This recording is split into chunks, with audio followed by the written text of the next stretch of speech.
because that's originally what we had.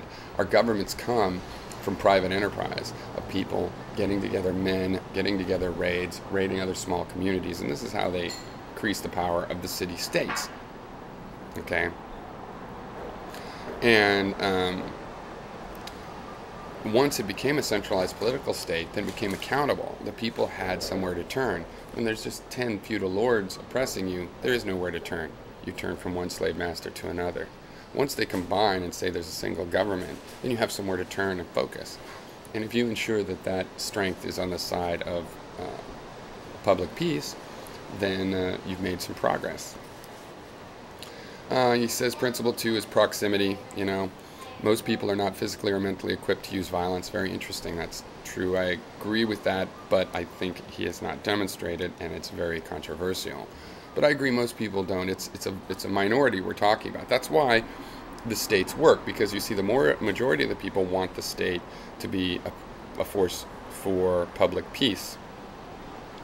And this overwhelming state can then do two things effectively. One, it's just overpowering, and it can overpower those that would do violence. Two, for those that maybe are on the border, like they're prone to liking the violence and authority, they can be co-opted into the system and trained to use their proclivities for, again, the public peace. He says, you know, the government has enormous, relatively efficient and well-distributed systems in place to initiate the use of force against usually disarmed citizens. Yes, and so do private security organizations. All armed security organizations have that. Now he says, where he's going with this is, if everyone who wished to gain the fruits of state violence had to go and hold their own guns to everyone's head, almost all of them would end up refraining from such direct brutality. No, because private organizations will hire thugs to do that, to keep their hands clean, and they'll call them, in your system, police forces, and you're giving them cover. Principle 3 is externalization of costs. It's true that what he says is that in a stateless society, it's impossible to outsource violence to the police or military since they do not exist. Yes, you can outsource them, but you will pay. You can outsource them to a contractor. But again, this is about accountability. It is true that businesses, you know, externalize some of their coercive functions to the state. But to do that, they have to play the game. You know, they can get one law passed, but not another. If they just own the private police force, then they will just be giving orders, and they'll just tell those people who to arrest. And there's less accountability.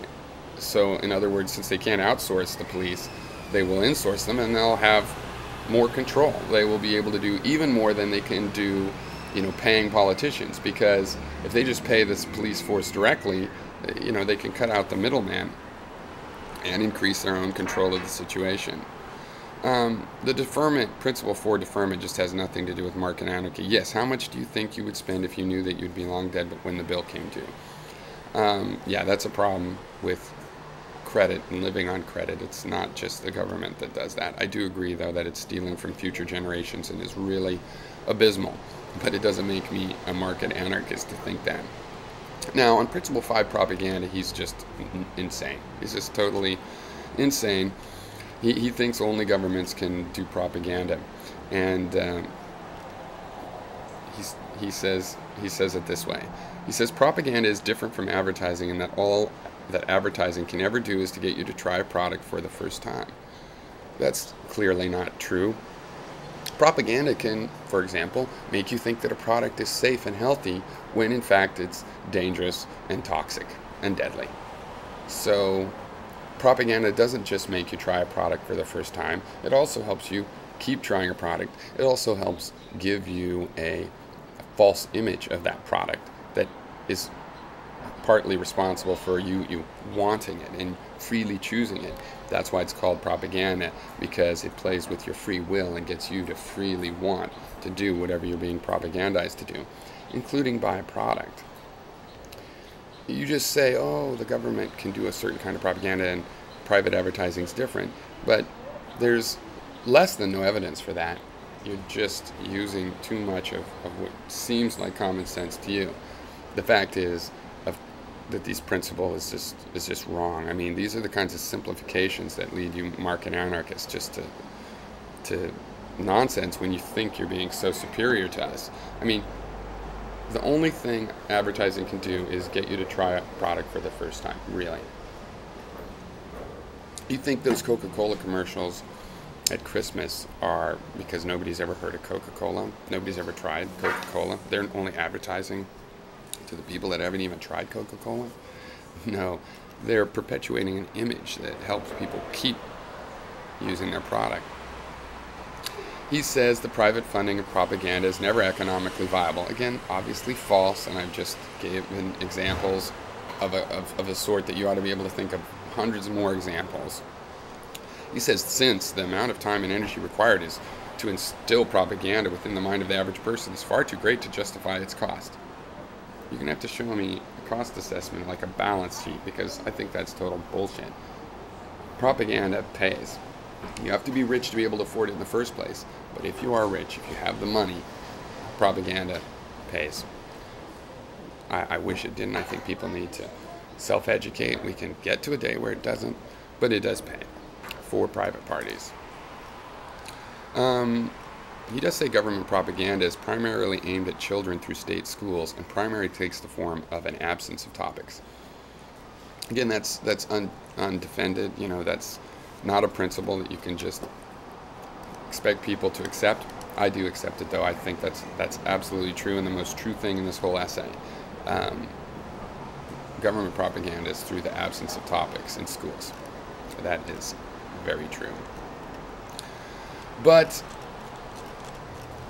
none of this shows, and certainly none of the little grains of truth in here, none of it argues that only the government is responsible for perpetuating these things. In fact, you can see that the government is set up here to try to be the 5 muscle-bound men. We're trying to get those in the service of the people. In the old days, they would just gather together. You know, they'd be 5 Athenian men. They'd gather together, hire 40 thugs, go off, rape and pillage, come home. They got so good at it, they just said, hey, we don't even want to come out there. Just send us your money so we don't have to. Save us all some trouble, some death. Maybe a few rapes get avoided. Well, instead of that, we're trying to get those 5 people in the service of the government. And, you know, I think there's a lot of corruption and it works pretty bad. But arguing with you guys always reminds me how well it actually does work. You know. So